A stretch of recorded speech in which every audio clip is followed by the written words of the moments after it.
రెండే పరిశుద్ధ గ్రంథంలో నుంచి ఎఫెసీయులకు రాసిన పత్రిక 1వ అధ్యాయం 3వ వచనం. ఎఫెసీయులకు రాసిన పత్రిక 1వ అధ్యాయం 3వ వచనం చదవండి బిడ్డలారా. మన ప్రభు అయిన యేసుక్రీస్తు యొక్క తండ్రి అయిన దేవుడు స్తుతింపబడును గాక. ఆయన క్రీస్తునందు పరలోక విషయములలో ఆత్మ సంబంధమైన ప్రతి ఆశీర్వాదమును మనకి అనుగ్రహించెను. పరలోక విషయములలో, భూలోక విషయాల్లో కాదు, భూలోక విషయాల్లో కాదు ఆశీర్వాదాలు.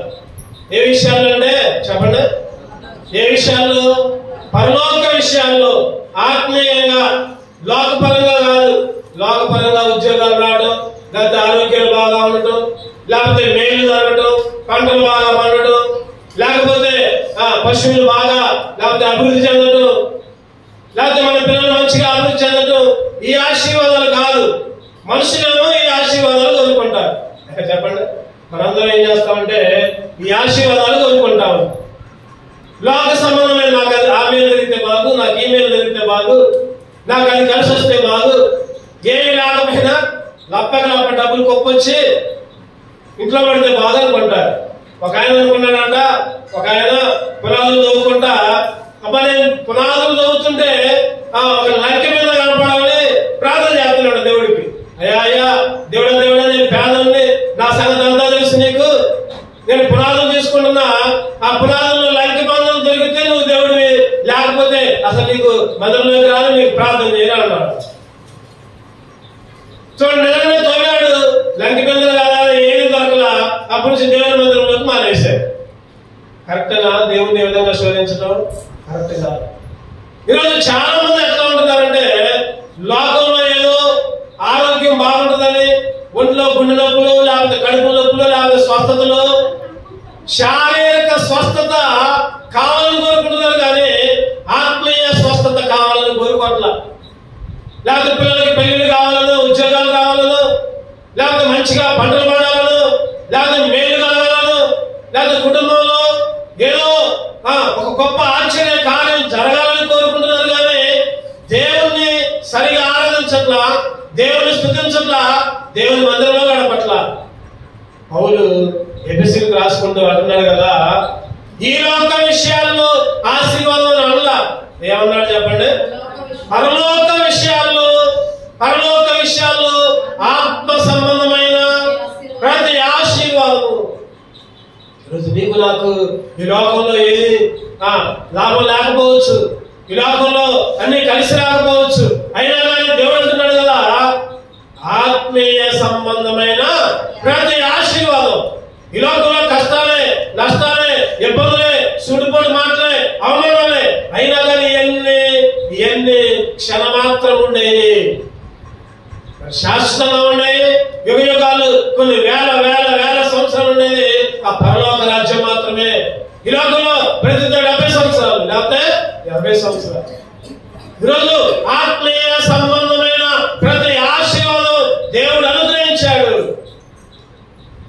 అందుకే దేవుని ఆరాధించాలి, అందుకే దేవుని స్తుతించాలి. అయ్యా నాకు ఆ మేలు చేసిను, నాకు ఈ మేలు చేసిను, నాకు అది కలిసి వచ్చినట్టు చేసిను. ఇది కాదు ఆరాధన అంటే. దేవా నా ఆత్మని బలపరిచావయ్యా, నా ఆత్మీయ ఆశీర్వాదాన్ని నాకు అనుగ్రహించావయ్యా. చెప్పండి అందరూ, అనుగ్రహించుట. చెప్పాలి, అందరూ చెప్పాలి పట్ల అనుగ్రహించుట. ఈరోజు దేవుడు ఏమేమి అనుగ్రహించాడు మనకు? ఆత్మీయ సంబంధమైన ఆశీర్వాదాలు ఏమేమి అనుగ్రహించాడు? ఈ లోక విషయాలు కాదు, ఈ లోకంలో అనుగ్రహించినవి కాదు, ఆత్మీయంగా దేవుడు ఏమనుగ్రహించాడు? క్లుప్తంగా ఒక 5 నిమిషాలు మనం ధ్యానం చేసుకుని ఆరాధన చేద్దాం. మొదటిగా ఆయన ఏమనుగ్రహించాడు? 1 సమూయేలు 10వ అధ్యాయం 89వ వచనం. 1 సమూయేలు 10వ అధ్యాయం 89వ వచనం చదవండి. Page number 230. 1 సమూయేలు 10వ అధ్యాయం 8వ వచనం. 8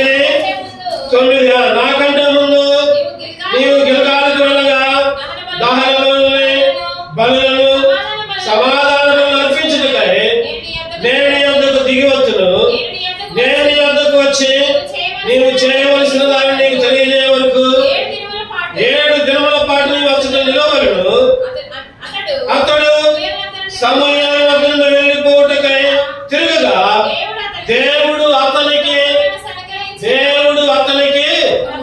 క్రొత్త మనస్సు అనుగ్రహించను. చెప్పండి, ఏమనుగ్రహించాడు? చెప్పాలి, అందరూ చెప్పాలి. కొత్త మనస్సు అనుగ్రహించను. ఈరోజు ఆత్మీయ సంబంధమైన ఆశీర్వాదాలు ఏంటి? ఆత్మీయ సంబంధమైన ఆశీర్వాదాలు మొదటిగా ఏమనుగ్రహించాడంటే, ఈ అధ్యాయం మొత్తం పైనుంచి చూస్తే సౌలుని అభిషేకించాడు, సౌలుని రాజుగా అభిషేకించాడు. సౌలు ఒకప్పుడు దుర్మార్గుడు, ఒకప్పుడు గాడిదలు కాసుకునేవాడు, ఒకప్పుడు పనికిరానివాడు. అటువంటి సౌలుకి సమూయేలు అభిషేకించేసరికి ఏమొచ్చిందట? క్రొత్త మనస్సు. పాత మనస్సు పోయింది, పాత అలవాట్లు పోయింది, పాత తలంపులు పోయింది. ఏమొచ్చింది ఇప్పుడు? చెప్పండి, క్రొత్త మనస్సు. సౌలుకే కాదు, ఈరోజు నీకు నాకు కూడా దేవుడు ఎవరి గురించాడంటే క్రొత్త మనస్సు అనుగ్రహించాడు. ఎవరి గురించాడు? క్రొత్త మనస్సు. ఒకప్పుడు మనం అపవిత్రులు, మన మనస్సు ఏమిటంటే అపవిత్రత కలిగింది. తీతుకు రాసిన పత్రిక 1వ అధ్యాయం 15వ వచనం. తీతుకు రాసిన పత్రిక 1వ అధ్యాయం 15వ వచనం చదవండి. అపవిత్రులకును అవిశ్వాసులకును ఏది పవిత్రమైనది కాదు, వారి మనస్సును వారి మనస్సాక్షి అపవిత్రపరచబడి ఉన్నవి. వారి మనస్సు వారి మనస్సాక్షి ఎట్లా ఉందంటే చెప్పండి, అపవిత్రపరచబడి ఉంది. ఏమాత్రం కూడా పవిత్రత లేదు. ఒకప్పుడు నా మనసు ఎట్లా ఉందంటే అపవిత్రపరచబడి ఉంది. అసలు అపవిత్రంలోనే పాపంలోనే పుట్టాం, పాపంలోనే నా తల్లి నన్ను గర్భము ధరించింది అని ఎవరన్నారు? దావీదు మహారాజు. పాపంలోనే కీర్తనలు 51 5వ అధ్యాయం 5వ వచనం. కీర్తనలు, నేను పాపంలోనే పుట్టినవాడను, పాపంలోనే నా తల్లి నన్ను గర్భము ధరించిన. పాపంలోనే నా తల్లి నన్ను గర్భము ధరించిన. పాపంలోనే పుట్టాం. ఈరోజు పాపంలోనే పుడితే, పాపపు మనసు కలిగి ఉంటే, అపవిత్రపు మనసు కలిగి ఉంటే దేవుడు ఏం చేశాడంటే క్రొత్త మనసు ఇచ్చాడు. ఏ మనసు ఇచ్చాడంటే చెప్పాలి, అందరూ చెప్పాలి. క్రొత్త మనసు అనుగ్రహించను. ఇదిగో ఇదిగో పాతవి గతించను, సమస్తమును క్రొత్తవాయను. 2 కొరింథీ 5వ అధ్యాయం 17వ వచనం చూస్తే ఇదిగో పాతవి గతించను, సమస్తమును క్రొత్తవాయను. సమస్తము క్రొత్తగా చేశాడు దేవుడు. ఒకప్పుడు నువ్వు నేను అపవిత్రులు, నువ్వు నేను దుర్మార్గులు. ఒకప్పుడు నువ్వు నేను దేమాత్రం కూడా దేవునికి ఇష్టం లేకుండా సైతానికి ఆలోచనలు, సైతాను తలంపులు, సైతాను మనస్సు కలుగుంటే ఏం చేశాడంటే దేవుడు క్రొత్త మనస్సు అనుగ్రహించాడు. ఇదే ఆశీర్వాదం అంటే పరలోకపు ఆశీర్వాదం. కనబడిద్దా? అది క్రొత్త మనస్సు అనేది కనబడిద్దా? ఒక్కోసారి అనుకుంటారు కదా, చూడగానే ఓ ఈడ ఒక దుర్మార్గుడుగా, ఏమో ఒక వ్యభిచారిగా అంటే పాత అలవాట్లను బట్టి, పాత ఆలోచనలు బట్టి ఆలోచిస్తారు. పాత మనసులు. క్రొత్త ఆలోచనలు మారిన తర్వాత జీవితం ఎట్లా ఉంది, మారక ముందు ఎట్లా ఉంది, మారిన తర్వాత క్రొత్త మనసు దేవుడిచ్చాడు. కంటికి కనబడదు, చెవికి వినబడదు. ఆ కొత్త మనసు అనేది దేవుడు అనుగ్రహించింది. అందుకనే ఈరోజు దేవుని స్తుతించాలి, దేవుని ఆరాధించాలి. అందుకనే దావీదు అంటాడు కదా 51వ కీర్తనలో, పాపాలన్నీ ఒప్పుకుంటూ ఒక మాట అంటాడు 17వ వచనంలో, విరిగి నలిగిన మనస్సే, విరిగిన మనస్సే దేవునికి ఇష్టమైన పనులు. దేవా, విరిగి నలిగిన హృదయం నేను అలక్ష్యము చేయను. ఒకప్పుడైతే గర్వంతో కూడుకున్న మనస్సు, ఇప్పుడు విరిగిన మనస్సు, నలిగిన మనస్సు. ప్రభా, నీకు ఇష్టమైన బలిగా విరిగి నలిగిన మనస్సుగా ప్రభా నా జీవితంలో క్రొత్త మనస్సు అనుగ్రహించావయ్యా. అందుకే నిన్ను ఆరాధిస్తాను. రెండో చూద్దానండి. మొదటిగా క్రొత్త మనస్సు అనుగ్రహించాడు. రెండోదిగా ఇంకా ఏమనుగ్రహించాడు? యోహాను సువార్త 14వ అధ్యాయం 27వ వచనం. యోహాను సువార్త 14:27 శాంతి మీకు అనుగ్రహించి వెళ్తున్నాను, నా శాంతినే మీకు అనుగ్రహించుచున్నాను. చాలు. శాంతి మీకు అనుగ్రహించి వెళ్తున్నాను, నా శాంతినే మీకు అనుగ్రహించున్నాను. నా శాంతినే. రెండోదిగా ఏమనుగ్రహించాడంటే చెప్పండి. రెండోదిగా ఏమనుగ్రహించాడు? మన మన మన సార్వత్రిక సంఘ వాగ్దానం ఏంటది చెప్పండి. రెండో భాగం కావండి. నా శాంతినే మీకు. ఆయన ఏమనుగ్రహించాడంటే శాంతిని, సంతోషాన్ని, సమాధానాన్ని, నెమ్మదిని. ఈరోజు ఒకప్పుడు శాంతి లేదు, ఒకప్పుడు సంతోషం లేదు, ఒకప్పుడు సమాధానం లేదు, ఒకప్పుడు నెమ్మది లేదు. అంత కలవమే, అంత కలవమే. యేసుక్రీస్తు అన్నాడు కదా ఆ 13వ అధ్యాయంలో, యోహాను 13వ సువార్తలో, యోహాను సువార్త 13వ అధ్యాయంలో అన్నాడు కదా, అయ్యా నేను కొంతకాలం మీ దగ్గర ఉంటా, తర్వాత నేను విడిచి వెళ్తా అంటే శిష్యులందరూ అయ్యో నువ్వేదే అట్లా. పేతురు అంటాడు కదా, పేతురు నేను కూడా నీతో పాటు వస్తా అంటే, పేతురు ఎందుకయ్యా అట్లా మాట్లాడుతున్నావు, నువ్వు 3 సార్లు అబద్ధం ఆడతావు అంటావు. శిష్యులందరూ నిన్ను మించిన లేరు, నీ తర్వాతనే నువ్వే మాకు నువ్వు వదిలిపెట్టి పోవద్దు అని అంటా ఉంటారు. కానీ చివరిలో 14వ అధ్యాయం అంటాడు కదా, మీ హృదయములను కలవరపడనివ్వండి ఏమంటాడు? 14వ అధ్యాయంలో మొదటి 2 వచనాలు చూస్తే, మీ హృదయములను కలవరపడనివ్వండి, మీ హృదయములను కలవరపడనీయకండి, శాంతిని మీకు అనుగ్రహిస్తున్నా. ఏమనుగ్రహిస్తున్నాడ? శాంతిని. శాంతిని దేవుడు అనుగ్రహిస్తున్నాడు, సంతోషాన్ని అనుగ్రహిస్తున్నాడు. శాంతి, సంతోషం. ఎక్కడి నుంచి వచ్చింది శాంతి? ఎక్కడి నుంచి వచ్చింది సమాధానం? ఎక్కడి నుంచి వచ్చిందంటే ఆయన కార్చిన శిలువ రక్తముల నుంచి సమాధానం వచ్చింది. ఎఫెసీయులకు రాసిన పత్రిక 2వ అధ్యాయం 15-16 వచనాలు చదవండి. ఎఫెసీ 2:15-16 ఇట్లు సంధి చేయొచ్చు, ఇద్దరిని తన యందు ఒక్క నూతన పురుషుగా సృష్టించి తన శిలువ వలన ఆ ద్వేషమును సంహరించి దాని ద్వారా వీరిద్దరిని ఏక శరీరముగా చేసి దేవునితో సమాధాన పరచవలనని. ఎవరితో సమాధానం అంట? దేవునితో సమాధానం. దేవునితో సమాధానం శిలువ ద్వారా, శిలువ రక్తము ద్వారా ఈరోజు దేవుడి సంతోషాన్ని, శాంతిని, సమాధానాన్ని ఇచ్చాడు. అందుకని ఒక భక్తులు పాట రాస్తాడు. ఎందుకంటే అది శాంతి, సంతోషము, పాప క్షమాపణ సాదా యేసులో దొరుకును. శాంతి, సంతోషము, పాప క్షమాపణ సాదా యేసులో దొరుకును. చేరువారికి కోరువారికి అనుగ్రహించబడెను. చేరువారికి కోరువారికి అనుగ్రహించబడును. చేరేవారికి చెప్పండి, కోరేవారికి శాంతి, సంతోషం, నెమ్మది, సమాధానం ఇవన్నీ దేవుడు నీకు అనుగ్రహిస్తాడు. ఈరోజు దేవుని స్తుతించాలి. ఎందుకంటే దేవా, ప్రభా, అయ్యా నాకు క్రొత్త మనసు అనుగ్రహించావయ్యా. ఆత్మీయ సంబంధమైన పరలోక విషయాల్లో ఆత్మీయ సంబంధమైన క్రొత్త మనసు అనుగ్రహించావు. రెండవదిగా ఆత్మీయ సంబంధమైన శాంతిని అనుగ్రహించావు. ఎట్లాంటి ఆదరణకర్తని ఈ లోకంలోకి పంపడం ద్వారా. అదే యోహాను సువార్త 14:26 చదవండి. యోహాను సువార్త 14:26 ఆదరణకర్త అనగా పరిశుద్ధాత్మ సమస్తమును మీకు బోధించి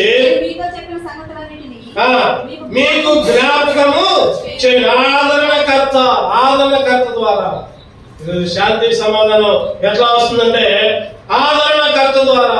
ఒకప్పుడు శాంతి లేదు, ఒకప్పుడు సమాధానం లేదు. శాంతి లేక, సమాధానం లేక లోకంలో కొట్టుమిట్టాడుతున్న మనకి యెషయా గ్రంథంలో ఒక చక్కటి మాట ఉంది. 59వ అధ్యాయం 8వ వచనం. యెషయా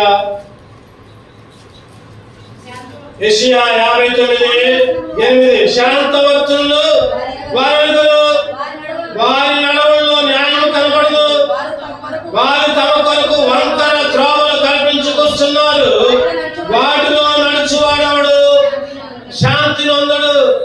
వంకర త్రోవలు, ఇష్టమైన మార్గాలు, ఇష్టమైన ఆలోచనలు, ఇష్టమైన మాటలు, ఇష్టమైన తలంపులు, వాటిల్లో నడిచే వాళ్ళకి ఎవరికి ఏముండదంట?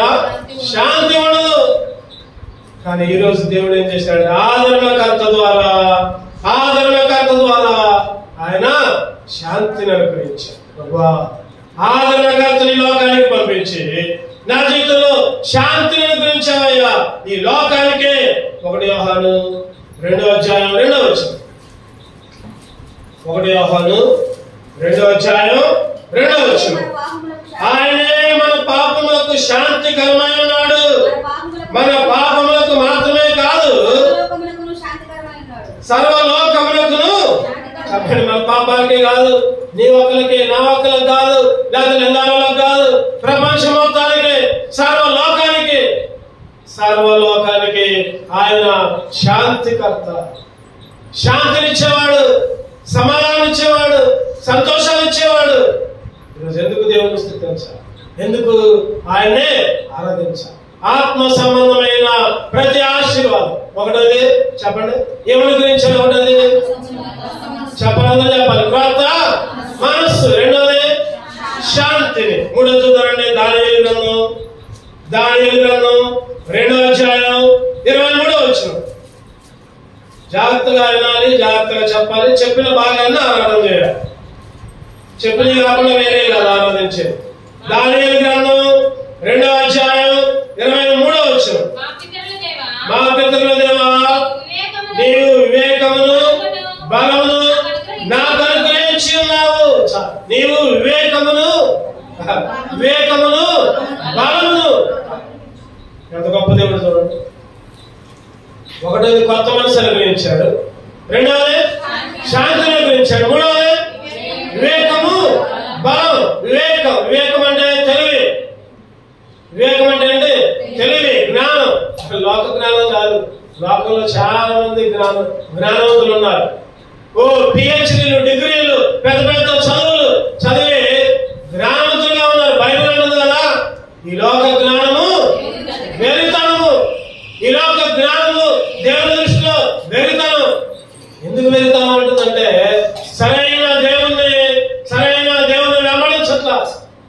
అరే, నీ కొరకు ప్రాణం పెట్టి చనిపోయి తిరిగి లేచి మరలా రానైన దేవుని కాకుండా ఏ చెట్టును, ఏ గుట్టను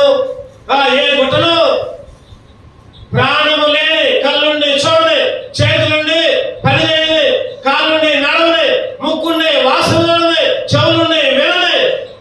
చెప్పండి, ఈరోజు చాలా మంది పూజలు చేస్తా ఉంటారు. ఒక్కసారి మనసు పెట్టి ఆలోచిస్తే, జ్ఞానంతో ఆలోచిస్తే, అరే ఈ బొమ్మకి నేను ఎందుకు మొక్కాలి? ఈ బొమ్మ మాట్లాడదే, ఈ బొమ్మ వినదే, ఈ బొమ్మ చూడదే. అయినా గాని ఈ లోక జ్ఞానం ఒక మూఢత్వంలోకి నడిపిస్తుంది. ఈ లోక జ్ఞానం చెప్పండి దేనిలోకి నడిపిస్తుంది? మూఢత్వంలోకి. ఎంత పెద్ద చదువు చదివినా సరే, ఎంత పెద్ద చదువు చదివినా జ్ఞానం కలిగి ప్రవర్తించట్లా. దేవుడు ఏం చేశాడంటే మనకి చెప్పండి, ఏం చేశాడు? వివేకం, బలం. ఏంటిదా వివేకం? ఏంటిదా జ్ఞానం? దేవుడిని స్తుతించే జ్ఞానం, దేవుని మందిరంలో చేరే జ్ఞానం, దేవుణ్ణి ఆరాధించే జ్ఞానం, ఆయన శరీరంలో రక్తంలో చేయవేసి ఆయన్ని భుజించే జ్ఞానం, బలం కూడా అనుగ్రహించాడు. ఈరోజు దేవుడు ఎందుకు ఆరాధించాలంటే, ఆయన బలాన్ని ఇచ్చేవాడు. యేసుకేలు 23వ అధ్యాయం 43వ వచనం. యేసుకేలు 23 చదవండి. యేసుకేలు 23:43. వ్యభిచారము చేయుట చేత బలహీనురాలైన, వ్యభిచారము చేయుట చేత బలహీనురాలైన. ఈ ఒక్క మాట కాదు. ఈరోజు మనందరం కూడా బలహీనులు. బలం లేదు. వ్యభిచారము చేయుట చేత వ్యభిచారం అంటే చాలా మంది అనుకుంటున్నారు కదా, వ్యభిచారం అంటే పాపం అనుకుంటున్నారు. లేకపోతే స్త్రీ పురుషులు చేసేదే పాపం, అదే వ్యభిచారం అంటున్నారు. కానీ బైబిల్ అంటుంది కదా, వ్యభిచారం అంటే నీ భర్త అయిన యేసుక్రీస్తుని లేకపోతే నిన్ను సృష్టించిన దేవుణ్ణి వెంబడించకుండా లోకాన్ని వెంబడిస్తే అది వ్యభిచారం అని చెప్తుంది బైబిల్. చెప్పండి, ఆదివారం రోజు దేవుని మందిరంలో రాకుండా నువ్వు ఇంట్లో పనులు చేసుకుంటా ఉంటే నువ్వు వ్యభిచరిస్తున్నావు. పనులతో అంట్లు తవ్వుతుంటూ లేకపోతే బట్టలు తుక్కుంటూ లేకపోతే ఇంకా ఇల్లు చుట్టూ తిరుగుకుంటూ ఆ ఇంట్లోనే టీవీ చూసుకుంటూ వ్యభిచారం చేస్తున్నావు అని బైబిల్ అంటుంది. నేననే మాట్లాడాలి. నువ్వు వ్యభిచారం చేస్తున్నావు. ఎందుకని ఈ మాట అంటున్నానంటే, నువ్వు దేవునికి ఇవ్వాల్సిన ఘనత దేవునికి ఇవ్వకుండా నువ్వు పనికి పోతే వ్యభిచారం చేస్తున్నావు. పనులు నువ్వు కూలికి పోతే లేదా నువ్వు ఉద్యోగానికి పోతే వ్యభిచారం చేస్తున్నావు. లోతైన మాటలు, లోతైన మార్గాలు ఇవి మామూలుగా అయితే హృదయానికి గోచరం కావు. ఆత్మీయ కంటితో చూస్తేనే అర్థమవుతుంది. పైపైన చూస్తే అర్థం కాదు. అందుకనే చెప్పుకుంటున్నాం ఎప్పుడు, కంటికి కనపడవు, చెవికి వినపడవు, హృదయానికి గోచరం కావు. అరే ఎన్నిసార్లు వ్యభిచారం చేశావు, ఎన్నిసార్లు పాపం చేశావు. నీ తండ్రి అయినా నిన్ను సృష్టించిన నీ తండ్రి దగ్గర రాకుండా, నీ భర్త అయినా యేసుక్రీస్తుని పూజింపకుండా ఎన్నిసార్లు ఇంట్లో తపాలు రుద్దుకుంటూ, బట్టలు తుక్కుంటూ, కూలికి పోతూ, పనులకు పోతూ, లేకపోతే ఇంట్లోనే టీవీతో ఫోన్లతో గడుపుకుంటూ, లేకపోతే నీ పిల్లలే నువ్వు సాధించుకుంటూ దేవుణ్ణి మర్చిపోయి వ్యభిచారం చేసుకుంటూ ఏమైపోయావు? ఒకప్పుడు బలహీనం అయిపోయావు. చెప్పాలి. ఏమైపోయావు? బలహీనం. ఈరోజు అటువంటి బలహీనమైన మనకి ఏం చేశాడు చెప్పండి? దేవుడు బలాన్ని ఇచ్చాడు, బలాన్ని అనుగ్రహించాడు. అందుకనే దావీదు అంటున్నాడు కదా, యెహోవా నా బలమా, నా సైన్యం, నా గుర్రాలు, నా రథాలు, నాకున్న కత్తి. దావీదు 40 సంవత్సరాలు ఇశ్రాయేలును పరిపాలించాడు. ఎప్పుడు కూడా అనలా నా రథాలు నాకు బలమని, నాకు సైన్యం నా బలమని ఎప్పుడు అనలా, నా కోట నా బలం అనలా. ఏమన్నాడంటే ఒకే ఒక మాట, ఎప్పుడు యెహోవా నా బలమా,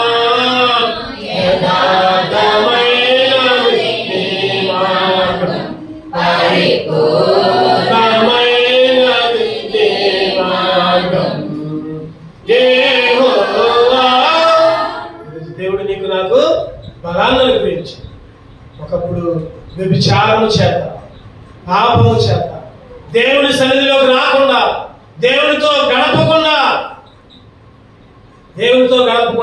ఇంకెవరితోనో గడిపితే వ్యభిచారం ఇంకేమంటారు చెప్పండి. ఈరోజు ఒక భర్త భార్య ఉన్నారనుకోండి, భర్త దగ్గరికి భార్య రాకుండా ఇంకా బజార్లో తిరిగింది అనుకోండి, ఏమంటారు? ఆ భార్యని ఏమంటారు? అందరూ కూడా గేలి చేస్తారు, అందరూ కూడా తిడతారు, అవమానం చేస్తారు. ఈరోజు రక్షణ పొందిన నీవు యేసుక్రీస్తు పెళ్లి కుమారుడైతే పెళ్లి కుమార్తె నువ్వు కాదా? మరి ఆ భర్త అయిన యేసుక్రీస్తుని అలంకరించకుండా, యేసుక్రీస్తు దగ్గరికి రాకుండా, యేసుక్రీస్తుని పూజ చేయకుండా, యేసుక్రీస్తుతో గడపకుండా ఏంతో విచారం చేస్తున్నావు? ఒకప్పుడు అయితే నా స్థితి అదే, బలహీనరాలైపోయా. కానీ ఇప్పుడైతే నీ సన్నిధిలోకి వచ్చి, నీ మందిరంలోకి వచ్చి బలం పొందుకున్నానయ్యా. అందుకే దేవుణ్ణి స్తుతించాలి, అందుకే దేవుణ్ణి ఆరాధించాలి. ఆ రోజు కుంటోడు శృంగారాలు దేవాలయం దగ్గర పేతురు యోహాను వస్తుంటే అడుక్కుంటుండు. ఏమని అనుకుంటుండు? అబ్బో ఇల్లు సుండు పోట్లు వేసుకుని వచ్చాడు, ఇల్లు దగ్గర చాలా డబ్బులు ఉంటాయి, వెండి వచ్చింది, బంగారం దొరికింది అని అనుకుంటున్నాడు వాడు. వాళ్ళ దగ్గరకు వచ్చి, అయ్యా మా దగ్గర ఏం లేవు, మా దగ్గర వెండి లేదు, బంగారం లేదు, మాకు ఉన్నదే నీకు ఇస్తా. అక్కడ ఒక మాట ఉన్నది, యేసు నామంలో బలం పొందాడంట. చదువుతారండి మాట. ఏ అధ్యాయం చెప్పండి ఈ మాట? ఏ అధ్యాయం? రెండు జీవితాలను చూద్దాం. ఏ అధ్యాయం? వాక్యంలో అపోస్తుల కార్యాలు 3వ అధ్యాయం, అపోస్తుల కార్యాలు 3వ అధ్యాయం 16వ వచనం. అపోస్తుల కార్యాలు 3వ అధ్యాయం తెలిసిన భాగమే ఇది. ఎన్నోసార్లు అంటున్నాం, అయినా కానీ దేవుని వాక్యం మీద దృష్టి ఉండట్లా. ఎన్నో వచ్చిన చదవండి, 16 వచ్చిన ఆయన నామమందలి విశ్వాసముగా ఆయన నామమే మీరు చూచి ఎరిగినవన్నీ బలపరచెను. అంతకుముందు బలహీనుడు, ఇప్పుడేమో బలపరచబడ్డాడు. బలం వచ్చింది, వివేకం వచ్చింది, జ్ఞానం వచ్చింది. దానిలో అంటున్నాడు, అయ్యా నాకు వివేకాన్ని ఇచ్చింది, బలాన్ని ఇచ్చింది కూడా, వివేకము బలాన్ని అనుగ్రహించావు. 4వ చదువురండి. 4వ ఇంకా దేవుడు ఏమనుగ్రహించాడు? 2 పేతురు 1వ అధ్యాయం 4వ వచనం. 2 పేతురు 1వ అధ్యాయం 4వ వచనం చదవండి. ఆ మహిమ గుణాతిశయములను బట్టి ఆయన మనకు అమూల్యమును అత్యధికములైన వాగ్దానములను అనుగ్రహించి ఉన్నాడు. అమూల్యమును అత్యధికములైన వాగ్దానాలను అనుగ్రహించాడు. 4వదిగా దేవుడు వాగ్దానాన్ని అనుగ్రహించాడు. చెప్పండి, వరుసలో చెప్పండి. 1వది క్రొత్త మనసు అనుగ్రహించాడు. 2వది శాంతిని అనుగ్రహించాడు. 3వది వివేకము బలం అనుగ్రహించాడు. 4వది వాగ్దానం. ఏంటో ఇచ్చింది చెప్పండి. వాగ్దానాలు నిన్ను విడవను, నిన్ను ఎడబాయను అన్నాడు. విడిచిపెట్టాడా? అబ్రహాముతో అన్నాడు, నిన్ను విడవను, నిన్ను ఎడబాయను అన్నాడు. అబ్రహాముతో అన్నాడు, నీ సంతానాన్ని ఇసుక రేణుల కంటే ఎక్కువ, ఆకాశ నక్షత్రాల కంటే ఎక్కువ. వదిలిపెట్టాడా? వదిలిపెట్టలా. ఇస్సాకుకి వాగ్దానం ఇచ్చాడు, అబ్రహాముకి వాగ్దానం ఇచ్చాడు, యాకోబుకి వాగ్దానం ఇచ్చాడు, యెహోషువకి వాగ్దానం ఇచ్చాడు, మోషేకి వాగ్దానం ఇచ్చాడు. ధైర్యంగా ఉండు, నిబ్బరము కలిగి ఉండు. రకరకాల వాగ్దానం. ఈరోజు దేవుడు నీకు నాకు వాగ్దానం ఇచ్చాడు. చెప్పండి, మీ వాగ్దానం ఏంటి చెప్పండి. ఈ సంవత్సరం ఎంతమంది చెబుతారు? ఎంతమంది గుర్తున్నాయి? ఎంతమంది వాగ్దానాలు బట్టి ప్రార్థన చేస్తున్నారు? ప్రతిరోజు సార్వత్రిక సంఘ వాగ్దానాన్ని బట్టి, సీఎం సంఘ వాగ్దానాన్ని బట్టి, నీ వ్యక్తిగత వాగ్దానాన్ని బట్టి ప్రార్థన చేస్తున్నావా? ప్రతిరోజు 2 రోజులు 3 రోజులు నాకేం వాగ్దానం వచ్చింది అంటే అయిపోయింది, జనవరితో అయిపోయింది. జనవరితో అయితే సంగతి కాదు. మళ్ళీ వాగ్దానాలు ఎక్కడున్నాయో తెలియదు, ఏ వాగ్దానం వచ్చిందో తెలియదు. ఈరోజు దేవుడు నీకు ఒక్కొక్క వాగ్దానం ఇస్తున్నాడు. ఒక్కొక్క ఆదివారం ఒక్కొక్కసారి బైబిల్ చదువుతున్నప్పుడు బైబిల్లో ఉన్నవన్నీ కూడా ఏంటి చెప్పండి? దేవుడు ఇచ్చిన. ఒకసారి ఆటోలో బయలుదేరాడు సేవకుడు, విశ్వాసులు బయలుదేరాడంట. ఆటోలో బయలుదేరితే సేవకుడు ఏమో ముందున్నాడంట, విశ్వాసులు ఏమో కూర్చున్నారంట. అందులోనే సేవకుడికి ఏదో మనసులో ప్రేరేపణ వచ్చి అడుగుతున్నాడంట. ఒక్కొక్కరు అడుగుతున్నాడంట. వెనక 4 కూర్చున్నారంట. 2 సిస్టర్స్, 2 భార్య భర్తలు కూర్చున్నారంట. 2 సిస్టర్స్, 2 బ్రదర్స్, 2 భార్య భర్తలు. ఒక వ్యక్తిని అడిగాడంట సేవకుడు, అయ్యా జనవరి 1 వాగ్దానం తీసుకున్నాం కదా, ఏ వాగ్దానం వచ్చింది అని అన్నాడు. అయ్యగారు నాకు గుర్తులేదు అయ్యగారు అన్నాడు. ఆయన భార్య కూడా అయ్యగారు వాగ్దానం అయితే తీసుకున్నాం కానీ మాకు గుర్తులేదు అన్నారు. తర్వాత 2వ వ్యక్తి భార్య పెడితే ఈ భార్య అంటే అయ్యగారు మాకు కూడా గుర్తులేదు అన్నారు. మరి ఆ భర్త పెడితే భర్త వెంటనే చెప్పాడంట, అయ్యగారు నీ రాకపోకల్లో దేవుడు నీకు తోడుగా ఉంటాడనే వాగ్దానం వచ్చింది అయ్యగారు అన్నాడు. అయ్యగారు అన్నారంట, భలే చెప్పు, వీళ్ళు 3 చెప్పలేదు, నువ్వు బాగా చెప్పు, నువ్వు బాగా వాక్యాల్లో ఉన్నావు, నువ్వు మంచోడివి, నువ్వు దేవుని నామంలో నడుస్తున్నావు అని పొగిడి మంచిగా చెప్పి తర్వాత మీటింగ్కి వెళ్ళిపోయారు. తర్వాత వీళ్ళు 4 కూర్చున్నారంట భోజనం దగ్గర. 4 కలిసి కూర్చొని భోజనం చేసుకుంటా, అరే నేను చెప్పలేకపోయినా నువ్వు భలే చెప్పినవే అని ఆ భర్త అనంట, భార్య అనంట, ఈ వ్యక్తి భార్య కూడా అనంట. మాకందరూ గుర్తులేదు, నీకు భలే గుర్తుంది నీ వాగ్దానం అంటే ఆయన అన్నాడంట, నాకు కూడా గుర్తులేదు. ఏమన్నాడంట, నాకు కూడా గుర్తులేదు. ఇగో ఆటోలో ముందు రాసింది కదా, ఆటోలో ఏముంది చెప్పండి? చెప్పండి, ఆటోలో అర్థం మీద రాస్తుందండి ఏమని? నీ రాకపోకలు దేవుడు నిన్ను. అది చూసా మీరెవరు చెప్పలేదు, ఏదో ఒకటిలో అని చెప్పేసా అన్నాడు. ఈరోజు చాలా మంది పరిస్థితి కూడా అంతే. ఈరోజు వాగ్దానం అడిగితే ఏది గుర్తుందో అని చెబుతున్నారు, మాకదే వాగ్దానం, మాకదే వాగ్దానం. దేవుడు అంటున్నాడు కదా, ఏమన్నాడు చెప్పండి? ఏమన్నాడు? వాగ్దానములు మీకు అనుగ్రహించా. చదువుతారండి హెబ్రీయులకు రాసిన పత్రిక. ఆయన వాగ్దానాలు నెరవేర్చేవాడు. హెబ్రీయులకు రాసిన పత్రిక 10వ అధ్యాయం 23వ వచనం. హెబ్రీయులకు రాసిన పత్రిక 10:23. వాగ్దానం చేసిన వాడు నమ్మదగిన వాడు కనుక. వాగ్దానం చేసిన వాడు ఎటువంటి వాడంట? నమ్మదగిన వాడు.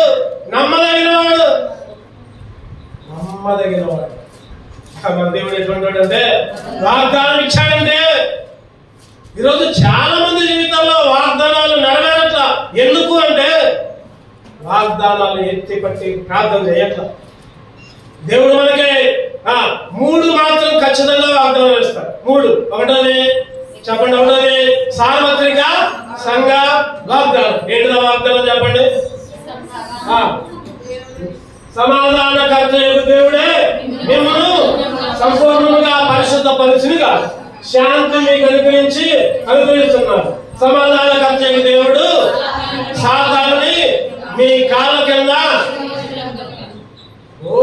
ప్రతిరోజు పొద్దున సాయంత్రం దాన్ని ఎత్తి పట్టుకుని ప్రార్థన చేయి. ఖచ్చితంగా దేవుడు నీకు విజయాన్ని ఇస్తాడు. ఖచ్చితంగా నువ్వు ప్రార్థన చేయండి. మోకాల మీద అయ్యాయే అట్లా చేయకపోయినా మనసులో నడిచేటప్పుడు, వచ్చేటప్పుడు, పని చేసేటప్పుడు ఈ వాక్యాలను గుర్తు తెచ్చుకో. నువ్వు సంవత్సరం మొత్తం ఆ విధంగా చెయ్యి. దేవుడు సైతాన్ని కాళ్ళ కింద చెత్తగా దొక్కకపోతే అన్నాడు. ఈరోజు సంఘ వాగ్దానం చెప్పండి. దేవుడు నీకు సంపూర్ణమైన బహుమానం ఇచ్చిన. ఎత్తిపడుతున్నావా? రోజు ఎత్తిపడుతున్నావా? పొద్దున్న సాయంత్రం అసలు అవి కడతా ఉన్నాయా? అవి గుర్తుంటున్నాయా? వ్యక్తిగత వాగ్దానం. 3వ వాగ్దానం చెప్పండి. వ్యక్తిగత వాగ్దానం. మనం తీసుకుంటాం కదా చిన్న కాగితాలు, ఉన్నాయా గుర్తున్నాయా? ఎక్కడ పెట్టారో మర్చిపోయారు. కొంతమంది సూట్లలో దాస్తారు, పోయి అటకలో దాస్తారు, బీరువాలో దాస్తారు. ప్రతిరోజు నీకు ఇచ్చిన వాగ్దానాలు ఎత్తి పట్టుకొని ప్రార్థన చేయి. దేవుడు నీ జీవితంలో అద్భుతాలు చేస్తాడు. అద్భుతాలు, ఆశ్చర్య కార్యాలు. నా నిజ జీవితంలో ఒక సందర్భంలో చెప్తున్నా. 5 సంవత్సరాల క్రితం వాగ్దానం తీసుకుంటే లోహపు తుంటంలో నిన్ను నేను ఏర్పరచుకున్నా అని రాశాను. లోహపు తుంటంలో నిన్ను నేను ఏర్పరచుకుని నిన్ను గొప్ప చేస్తాను రాశాను. నాకేమర్థం కాదా? ఇప్పుడు కాదు ఆ వార్త. 5 సంవత్సరాలు, 5 సంవత్సరాలు 6 సంవత్సరాలు. అప్పుడు మామూలుగా లింగాల్లో సింగారంలో, ఒక వారం లింగాల్లో, ఒక వారం సింగారంలో పరిచయం చేస్తాం. ఆదివారాలు దేవునితోనే గడుపుతున్నాం, దేవుని వాక్యాన్ని పంచుతున్నాం, అక్కడక్కడికి వెళ్తున్నాం. ఆ టైంలో నాకు వచ్చిన వాగ్దానం ఏంటంటే లోహపు తుంటలో నిన్ను అత్యధికముగా అభివృద్ధి చేస్తాను, నిన్ను గొప్ప చేస్తాను. నిజంగా ఆ సంవత్సరం మొత్తం నేను ఆ వాగ్దానం ఎక్కడికి పోయినా, ఎటు పోయినా, బైక్ మీద ఉన్నా, ప్రయాణం చేసినప్పుడు కూడా ఆ వాగ్దానాన్నే ప్రభువా నీ ఇష్టమయ్యా, నాకైతే వాగ్దానం ఇచ్చావు. ఎప్పుడైనా 2 సంవత్సరాల తర్వాత నెరవేరుస్తావు, 4 సంవత్సరాల తర్వాత నెరవేరుస్తావు, నీ ఇష్టం. వాగ్దానం చేసిన వాడివి నమ్మదగిన వాడు.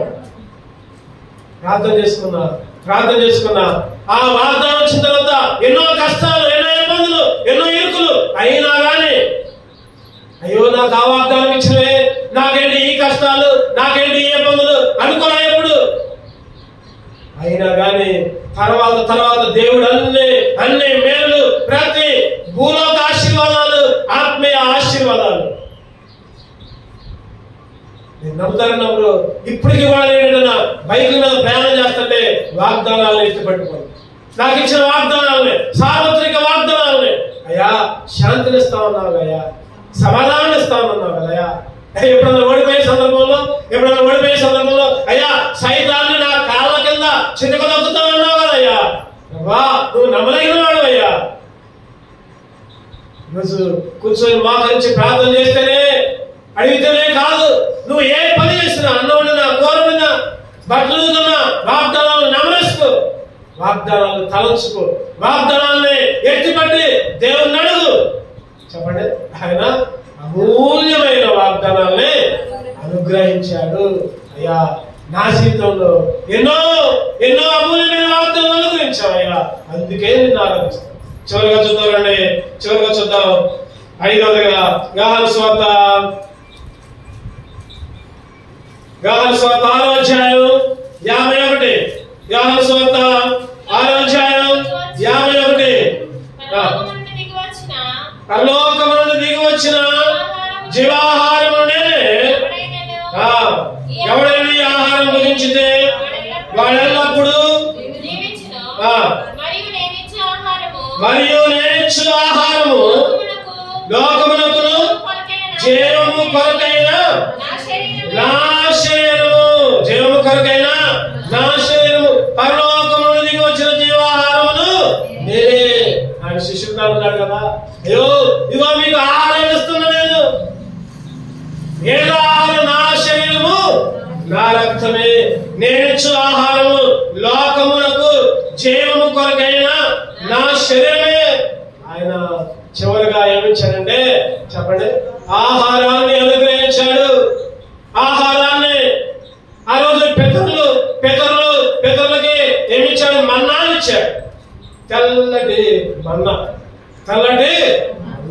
ఇశ్రాయేలు అంటారు కదా, నిర్గమకాండం 16వ అధ్యాయం చూస్తే దాని పేరు కూడా లేదంట, దానికి ఒక పేరు పెట్టుకున్నారు వాళ్ళు. నిర్గమకాండం 16వ అధ్యాయం 16వ వచనం, మోషే 15వ వచనం చూస్తే 15వ వచనం, ఇశ్రాయేలు దాన్ని చూసినప్పుడు అది ఏమైనా తెలియక ఇదేమి అని ఒకరితో ఒకరు చెప్పుకుంటే, మోషే తింటకు యెహోవా మీకిచ్చిన ఆహారం ఏంటిదంటే మన్నా, అతి శ్రేష్టమైన ఆహారం. ఏ ఆహారం అంటే దేవదూతలు తినే ఆహారం. ఏ ఆహారం అంటే కీర్తనలు 78:24. కీర్తనలు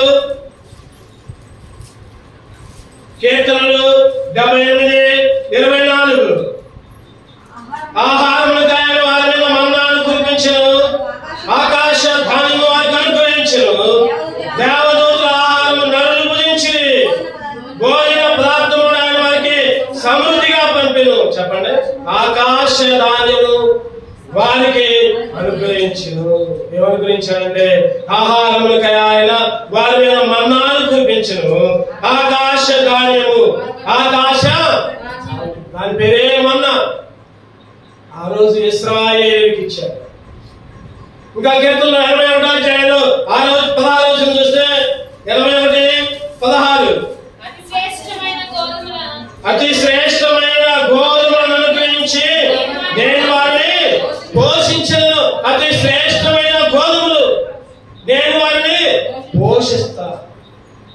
చెప్పండి, ఈరోజు దేవుడు కూడా ఆహారంతో, ఏ ఆహారం? వాక్యమనే ఆహారంతో పోషిస్తూ ఉన్నాడు మిమ్మల్ని. ఏ ఆహారంతో? చికెన్ బిర్యానీ, మటన్ బిర్యానీ, లేకపోతే పంచవర్ష పరమాన్నాలు వాటితో కాదు. దేవుడు ఏ ఆహారంతో? వాక్యమన్నాతో అనుదినము ఆయనే పోషించేవాడు. ఆయనే పోషణకర్త. యెషయాలో రాయబడి ఉంటుంది, పోషించేవాడు ఆయనే, పోషణకర్త కూడా ఆయనే. వాక్యమనే ఆహారంతో, వాక్యమనే ఆహారమే కాదు, ఇంకా ఆయన శరీరాన్ని ఏంటిది చెప్పండి, మన మధ్యలో ఉంది ఏంటిది? ఆయన శరీరం. ఆయన ఏంటి? ఆ మూలం పెట్టొచ్చుగా ఆ బల్లాన్ని. చెప్పండి, అరే హెబ్రోను మందిరాల్లో బల్లాన్ని మధ్యలో ఎందుకు పెడతారు? ఇంకా స్టేజ్ మీద పెట్టొచ్చుగా, పులిపేట మీద పెట్టరు. మూలం పెట్టొచ్చుగా, లేకపోతే ఆ మూలం పెట్టొచ్చుగా, అక్కడ పెట్టొచ్చుగా, పెట్టరు. మధ్యలోనే. అది అందరికీ. ఎవరికి చెప్పండి? అది అందరికీ సంబంధించింది. భక్సింగ్ గారు ఎంతో ప్రార్థన చేసి ఆ పల్ల ఎక్కడ పెట్టాలి?